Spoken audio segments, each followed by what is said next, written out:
ਵਾਹਿਗੁਰੂ ਜੀ ਕਾ ਖਾਲਸਾ ਵਾਹਿਗੁਰੂ ਜੀ ਕੀ ਫਤਿਹ ਜੀ। ਗੁਰੂ ਨਾਨਕ ਦੇਵ ਜੀ ਦੇ ਪ੍ਰਕਾਸ਼ ਪੁਰਬ ਨੂੰ ਸਮਰਪਿਤ ਅਸੀਂ ਇਹਨਾਂ ਦੇ ਜੀਵਨ ਬਾਰੇ ਅਤੇ ਮਨੁੱਖ ਜਾਤੀ ਦੀ ਭਲਾਈ ਅਤੇ ਕਲਿਆਣ ਬਾਰੇ ਆਪ ਜੀ ਦੁਆਰਾ ਦਿੱਤੇ ਉਪਦੇਸ਼ਾਂ ਦੇ ਨਾਲ ਅਸੀਂ ਰੋਜ਼ ਸਾਂਝ ਪਾ ਰਹੇ ਹਾਂ। ਗੁਰੂ ਨਾਨਕ ਦੇਵ ਜੀ ਦੇ ਅਨੁਸਾਰ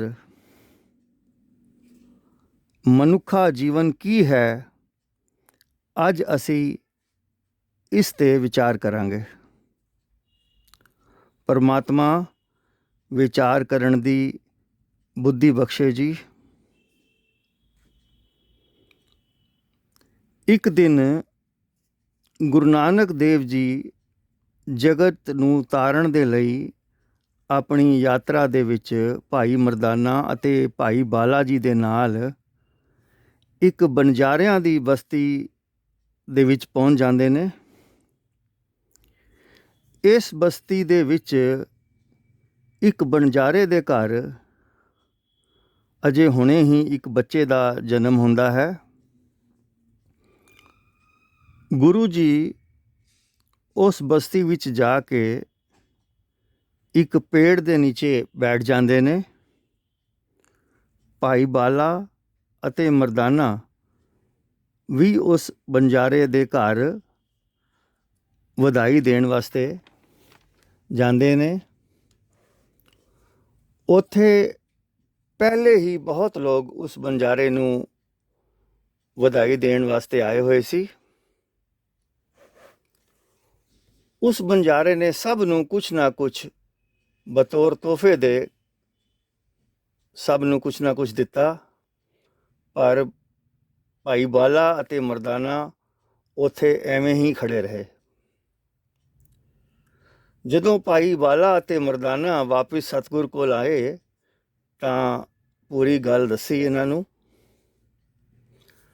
ਤਾਂ ਸਤਿਗੁਰੂ ਗੁਰੂ ਨਾਨਕ ਦੇਵ ਜੀ ਨੇ ਕਿਹਾ ਕਿ ਜਿਸ ਬੱਚੇ ਦੀ ਵਧਾਈ ਦੇਣ ਲਈ ਸਾਰੇ ਅੱਜ ਆ ਰਹੇ ਨੇ, ਉਹ ਬੱਚਾ ਜ਼ਿੰਦਗੀ ਦੇ 4 ਪਹਿਰ ਜੀ ਕੇ ਇੱਥੋਂ ਇਸ ਜਗਤ 'ਤੇ ਚਲਾ ਜਾਏਗਾ ਅਤੇ ਉਹ ਜਿਹੜਾ ਜੋ ਖੁਸ਼ੀ ਦਾ ਸਮਾਂ ਹੈ ਉਹ ਗਮੀ ਦੇ ਵਿੱਚ ਬਦਲ ਜਾਏਗਾ। ਇਹ ਕਹਿਣ ਤੋਂ ਬਾਅਦ ਸਤਿਗੁਰੂ ਜੀ ਨੇ ਭਾਈ ਮਰਦਾਨਾ ਜੀ ਨੂੰ ਰਬਾਬ ਵਜਾਉਣ ਵਾਸਤੇ ਕਿਹਾ ਅਤੇ ਉਸ ਸਮੇਂ ਆਪ ਜੀ ਨੇ ਇੱਕ ਸ਼ਬਦ ਦੀ ਉਚਾਰਨਾ ਕੀਤੀ ਜੋ ਗੁਰੂ ਗ੍ਰੰਥ ਸਾਹਿਬ ਜੀ ਦੇ ਅੰਗ 74 ਅਤੇ 75 ਦੇ ਉੱਤੇ ਸੁਭਾਈਮਾਨ ਹੈ, ਜਿਸ ਦੇ ਸ਼ੁਰੂਆਤੀ ਬੰਦ ਨੂੰ ਅਸੀਂ ਪਹਿਲਾਂ ਪੜ੍ਹ ਲੈਂਦੇ ਹਾਂ। ਸਿਰੀ ਰਾਗ ਮਹੱਲਾ ਪਹਿਲਾ, ਪਹਿਰੇ ਘਰ ਪਹਿਲਾ।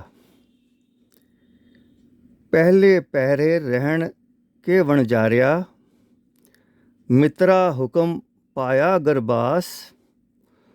ਉਰਦ ਤਪ ਅੰਤਰ ਕਰੇ ਵਣਜਾਰਿਆ, ਮਿੱਤਰਾ ਖਸਮ ਸੇਤੀ ਅਰਦਾਸ। ਖਸਮ ਸੇਤੀ ਅਰਦਾਸ ਵਖਾਣੇ, ਉਰਦ ਧਿਆਨ ਲਿਵ ਲਾਗਾ। ਨਾ ਮਰਜਾਦ ਆਇਆ ਕਲ ਪੀਤਰ, ਬਹੋੜ ਜੈਸੀ ਨਾਗਾ। ਜੈਸੀ ਕਲਮ ਵੂੜੀ ਹੈ ਮਸਤਕ, ਤੈਸੀ ਜੀੜੇ ਪਾਸ। ਕਹੋ ਨਾਨਕ ਪ੍ਰਾਣੀ ਪਹਿਲੇ ਪਹਿਰੇ, ਹੁਕਮ ਪਾਇਆ ਗਰਬਾਸ। ਸੰਗਤ ਜੀ, ਬੰਜਾਰੇ ਇਸਤਰੀਆਂ ਦੇ ਸ਼ਿੰਗਾਰ ਦੀਆਂ ਵਸਤੂਆਂ ਆਪਣੇ ਸ਼ਹਿਰ ਤੋਂ ਦੂਰ ਨਗਰ ਨਗਰ ਵਿੱਚ ਜਾ ਕੇ ਵੇਚਣ ਜਾਂਦੇ ਨੇ ਅਤੇ ਵਿਸ਼ਰਾਮ ਕਰਨ ਲਈ ਪਰਾਏ ਨਗਰ ਦੇ ਵਿੱਚ ਹੀ ਆਪਣੀ ਰਾਤ ਗੁਜ਼ਾਰਦੇ ਨੇ। ਇਸੀ ਨੂੰ ਵੇਖਦੇ ਹੋਏ ਸਤਿਗੁਰੂ ਨਾਨਕ ਦੇਵ ਜੀ ਨੇ ਇਨਸਾਨ ਨੂੰ ਵੀ ਇੱਕ ਵਣਜਾਰਾ ਕਿਹਾ ਹੈ, ਕਿਉਂਕਿ ਇਨਸਾਨ ਵੀ ਪਰਮਾਤਮਾ ਤੋਂ ਵਿਛੜ ਕੇ ਇਸ ਧਰਤੀ ਤੇ 4 ਪਹਿਰ ਦੀ ਰਾਤ ਹੀ ਬਿਤਾਉਂਦਾ ਹੈ ਅਤੇ ਈਸ਼ਵਰ ਦੇ ਨਾਮ ਦਾ ਵਪਾਰ ਕਰਦਾ ਹੈ। ਅਤੇ ਗੁਰੂ ਜੀ ਸਮਝਾਉਂਦੇ ਨੇ ਕਿ ਪਰਮਾਤਮਾ ਦੇ ਵਪਾਰ ਕਰਨ ਆਏ ਇਹ ਜੀਵ, ਮੇਰੇ ਮਿੱਤਰ, ਮੇਰੇ ਦੋਸਤ, ਤੂੰ ਜ਼ਿੰਦਗੀ ਦਾ ਪਹਿਲਾ ਪਹਿਰ ਮਾਂ ਦੇ ਪੇਟ ਵਿੱਚ ਉਲਟਾ ਲਟਕ ਕੇ ਤਪੱਸਿਆ ਕਰਦਾ ਹੈ, ਤਪ ਕਰਦਾ ਹੈ ਅਤੇ ਉਸ ਪਰਮਾਤਮਾ ਦੇ ਅੱਗੇ ਅਰਦਾਸ ਅਤੇ ਬੇਨਤੀ ਕਰਦਾ ਹੈ, ਪਰਮਾਤਮਾ ਦੇ ਨਾਲ ਜੁੜਦਾ ਹੈ। ਇਸ ਜਗਤ ਦੇ ਵਿੱਚ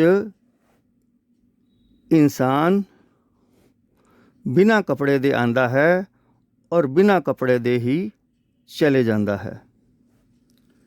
ਨਾਨਕ ਜੀ ਕਹਿੰਦੇ ਨੇ ਕਿ ਜਦੋਂ ਜੀਵ ਪੈਦਾ ਹੁੰਦਾ ਹੈ, ਉਸ ਦੇ ਮੱਥੇ ਤੇ ਪਰਮਾਤਮਾ ਦੇ ਹੁਕਮ ਦੇ ਅਨੁਸਾਰ ਕਲਮ ਚਲਦੀ ਹੈ ਅਤੇ ਉਸ ਦੇ ਕਰਮ ਔਰ ਸੰਸਕਾਰਾਂ ਨੂੰ ਲਿਖਿਆ ਜਾਂਦਾ ਹੈ।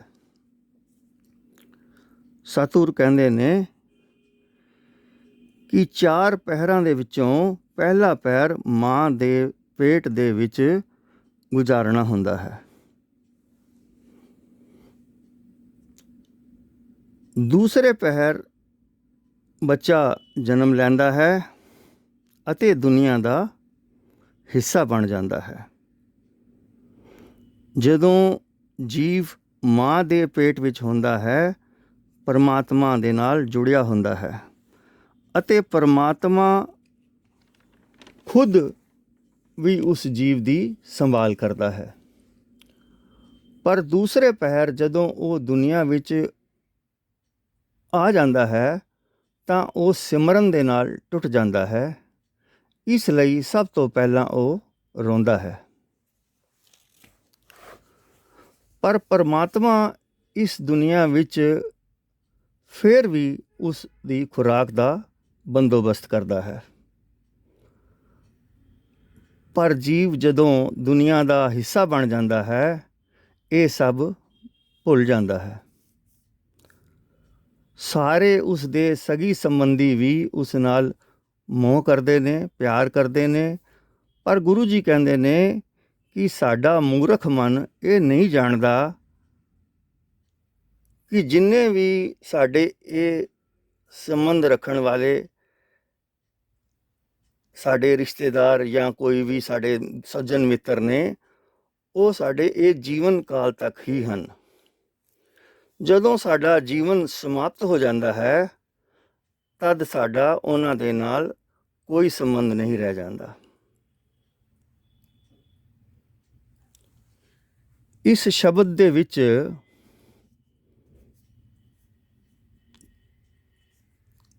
ਤੀਸਰੇ ਪਹਿਰ ਨੂੰ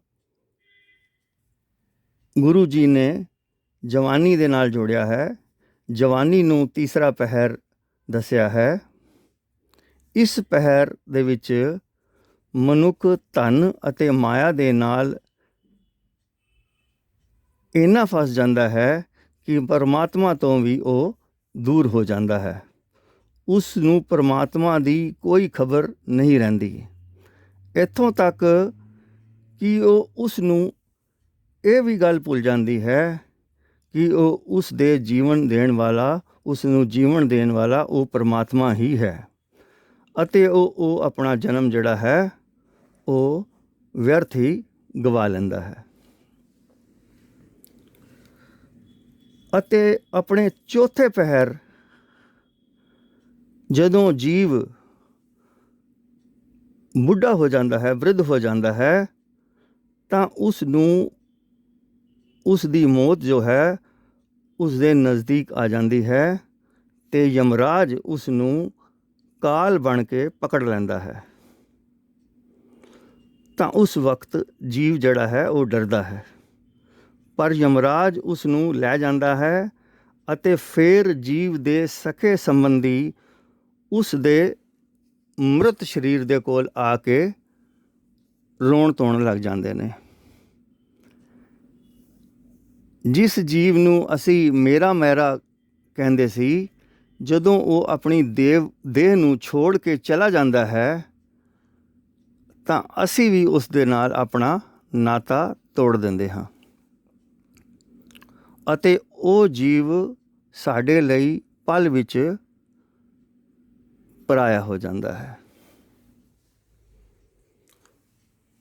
ਸੋ ਸੰਗਤ ਜੀ, ਇਹ ਇਸ ਪੂਰੇ ਸ਼ਬਦ ਵਿੱਚ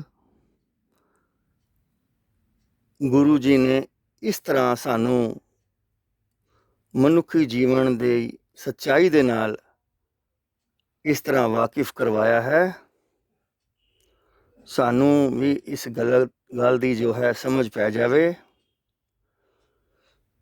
ਵਿਚਾਰ ਕਰਦਿਆਂ ਹੋਈਆਂ ਭੁੱਲਾਂ ਨੂੰ ਮਾਫ਼ ਕਰਨਾ ਜੀ।